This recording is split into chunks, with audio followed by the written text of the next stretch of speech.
Good evening. Thank you, Steve. I appreciate it. And thank you to the lead for putting this on. My name is Max Engling. I'm running here in the 5th Congressional District. And I am a Christian. I am a husband. My wife, Kelsey, is out here. I'm a father. We have 4 kids, Livia, Miles, Audra, and Hallie. They're here as well. And I'm a conservative. And I'm not a career politician, but I do have 14 years of public service, both here in Indiana and out in Washington, D.C. And what drives me is faith, family, and hard work. On the faith side, I mentioned that I'm a Christian, and I grew up in a Christian household, and I appreciated that installation of values, but that's only as good as if you take that for yourself. And so we took that and we said, we're going to raise our kids in this way as well. And then when you look out and you see our country is falling away from the Judeo-Christian values that it was built on, and we need to turn back to those values. Then you look at family. So I mentioned that I have 4 children. I'm also the second oldest of 8 kids. So it puts a lot of responsibility on you quickly. And I look at what's the next generation going to be like? What will our country be like when we move into the future? And a lot of times people want to say, oh, but that's into the future. But really, it's not even into the future now. It's now and going forward because things have gotten so bad in our country. Then you look at hard work. So I started working probably before I should have. It was around 13 or 14. I was baling hay, I was detasseling corn, and worked construction all the way through college where I went at IUPUI. I also worked through my master's degree at the Naval War College where I got a degree in national security and strategic planning. But I was on conservative campaigns that whole time, and it took me out to DC where I said, I want to continue serving on the conservative side. And I had the awesome opportunity to work in Washington training members of Congress on how to do this particular job. So we are prepared to get to work on day one. I'm tired of folks that are just willing to talk and lose. Let's get to work.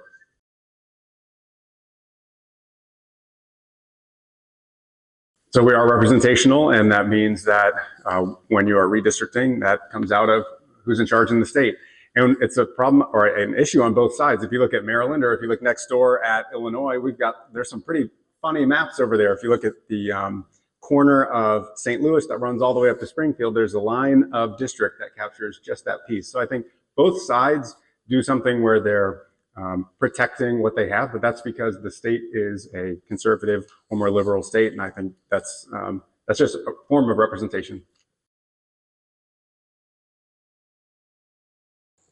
No blank checks. So I know Speaker Johnson, and I do support him. I think I agree that you have to make sure everyone is doing what they say that they're going to do, and you have to hold them accountable for that, but I do support him. And I think that one thing that needs to happen is Republicans in the House need to take the legislation that they're sending to a Democratic-controlled Senate and send over more conservative legislation so that you can have that negotiation. So when you get legislation back, you're comfortable with where it is back in the House. So I think some of that needs to happen maybe a little bit better, but I also think the House needs to just get to work. And I don't think kicking Speaker Johnson out when they get back in session is going to do anything to get them back to work. So clearly there's a large number of members in Washington right now that need to be told to go home. And so I think term limits are important. I signed the term limit pledge. And I think what needs to be discussed is what is the exact number? So I think a good number is 6 terms in the House, 2 terms in the Senate. And some of the folks have mentioned this, but the point is that you build enough seniority so that you can actually accomplish what you're talking about, but you don't turn it into a career. This was never supposed to be a career. You go, you do the work of the people that sent you, and then you go home. Polarization. So we're certainly polarized right now, although if you look, I don't think anyone in the last decade or so has been beaten almost to death in the Senate with a cane, and that happened already in our history. So you're kidding yourself if you think that it's the most polarized we've ever been.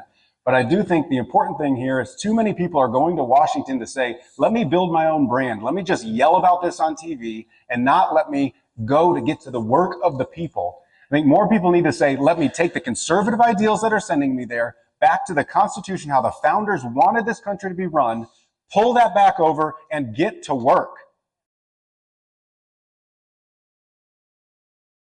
So the studies have already been done. And one of the more recent ones that came out said that there is a direct link between young people and smoking marijuana and how it affects your brain, specifically with young men. And a lot of that is schizophrenia.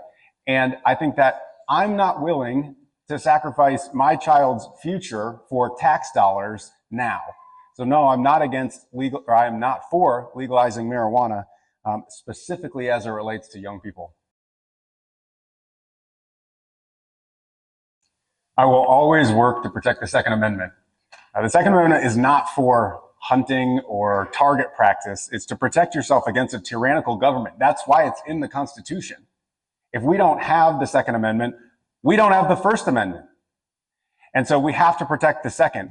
There's a couple things too. Assault style rifles, that's a term that nobody even knows what it means. It's cosmetic changes on a weapon that you could have otherwise. That doesn't make sense. Same thing with high capacity magazines. What is it, 10, 12, 15? Nobody knows because they picked a number out of a hat. It doesn't make sense. And so we have to look at this logically, and we have to say, these are for your protection and your protection against the government. We also have to enforce our current laws. I appreciate that, Lonnie, because we don't need new laws on this. We have to say, prosecute what's happening now and make sure that people understand if you commit a crime, you will be held accountable.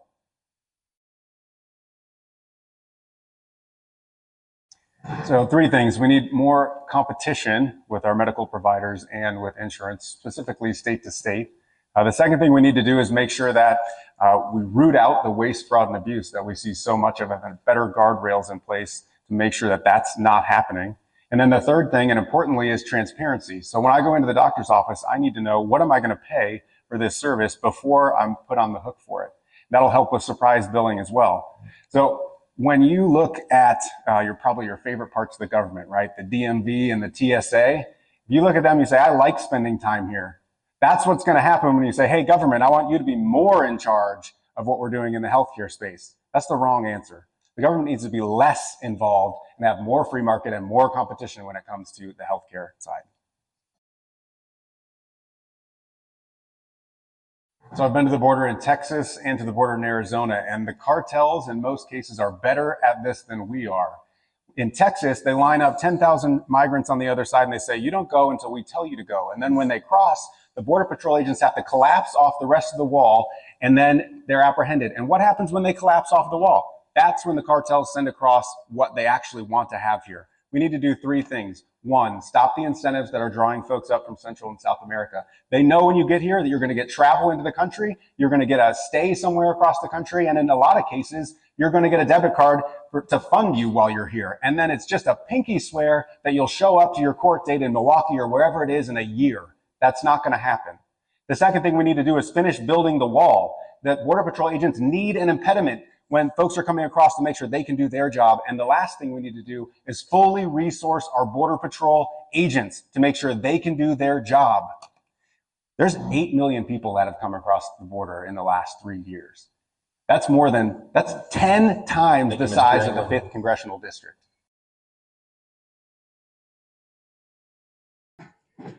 My name is Max Engling, and I want to be your representative, but I need your help. If you go to maxforindiana.com, you can find out how to get a sign, learn more information about me, or how to volunteer. Second thing, though, we need better than a government that is $35 trillion in debt. We need better than wide open southern borders that are flooding our country with illegal immigrants, crime, and drugs. And we need better than food and fuel and healthcare prices that are 20% higher than when Biden took over. That's why I'm committed to cut spending in Washington.